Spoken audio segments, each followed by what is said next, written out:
Tea glass నీళ్ళు పోసి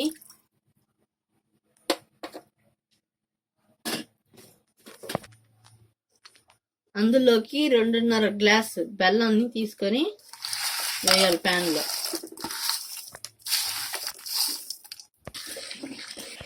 తీగ పాకం వచ్చేంత వరకు మిక్స్ చేసుకోవాలి. 5 గ్లాసులు కొబ్బరి, 2.5 గ్లాసు బెల్లం, అర టీ గ్లాస్ నీళ్లు పోసుకోవాలి.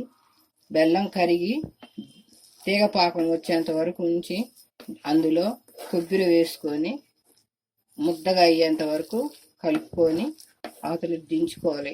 దానిలో ఒక రౌండ్ ఏలక్కాయ పొడి వేసి ముద్ద కట్టుకోవాలి. నెయ్యి వేసుకొని మిక్స్ చేసుకోవాలి.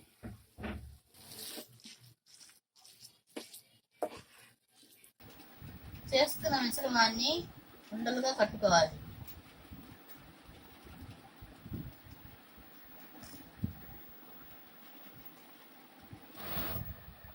కొబ్బరి ఉండలు ready. Please subscribe to my channel.